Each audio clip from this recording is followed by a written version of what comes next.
drives our numbers. And you're right, we had a great quarter across the board, whether you're looking at the Disney Plus sub ads of 11.8 million, if you're looking at a record-setting domestic parks performance, coming right on the heels of COVID, that's very, very encouraging. And just the overall performance of the company with earnings per share of $1.06. That's a really strong performance, and we've always said we're in this for the long term. This is a long-term game, not really a quarter-to-quarter type proposition, and I think the long-term health of Disney content really drives the day. And to be honest with you, our great cast members, we have roughly 200,000 people that work tirelessly every day to get us through the pandemic and drive us to these kind of results. So to go back to Disney Plus in particular, because I know that Disney shares really dropped on the Netflix warning that there was going to be slower growth in this quarter. What are you seeing right now, just so far into 2022? And what's your sense of your ability to hit those long-term targets that you set for 2024? Well, we're reaffirming our guidance of 230 to 260 as we gave last December. That's been our target. That continues to be our target.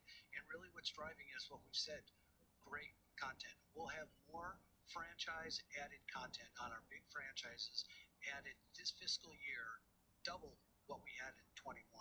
So that new content really is what drives it, quarter to quarter because of the pandemic. We have a little gaps here and there in terms of the content. And so it's not a straight line growth every quarter, but we're reaffirming that 230, 260. We feel very good about that. Now, I have to know that you have an Encanto poster behind you. That was a film that you put in theaters for a shortened exclusive window. I'm curious how the growth this quarter with films like Encanto makes you think about the importance of investing more in content and putting more theatrical releases on the platform sooner rather than that traditional window.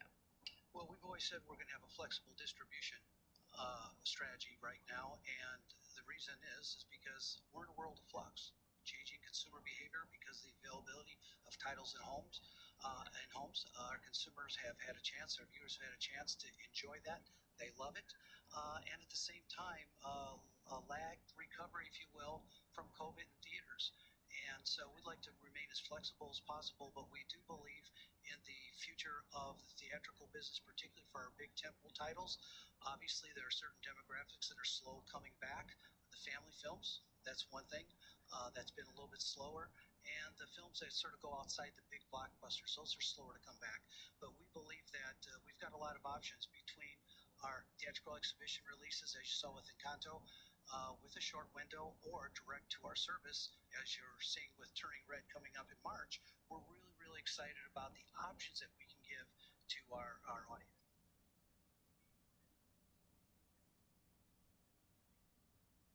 What's going on, family? This is not financial advice. Do your own research. When it comes to the stocks you choose, man, we giving out free game for you, man. We're going to be talking about Disney today.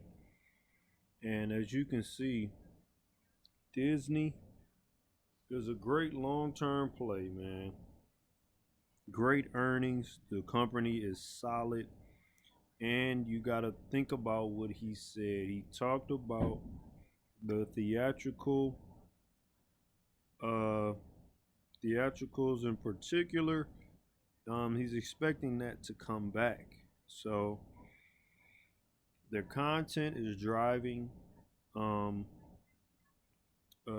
this company.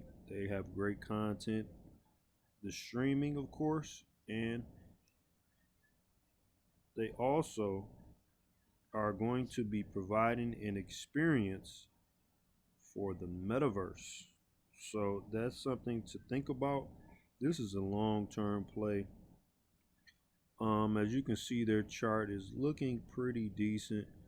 So last year, around April, they were at $79. I think that's during the pandemic low. So they were at $79. Now they're up to $152 a share. Well, they're up on the day 3.35% on the day. With all this selling, all this shakeouts, they're still green. That's great. So I will be looking into this stock to be purchasing it for a long-term play.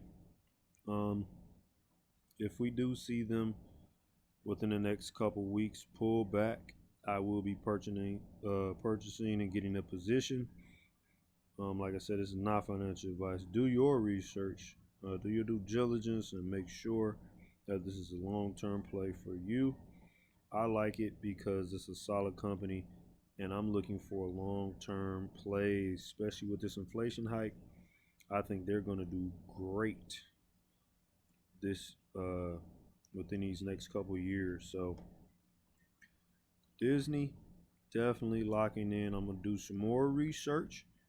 Like I said, I told you to do your research. I'm gonna do my research, and I'm liking Disney for a long-term play. So keep you guys updated on this market and plays like this. Like, subscribe to the channel. We're gonna keep you posted.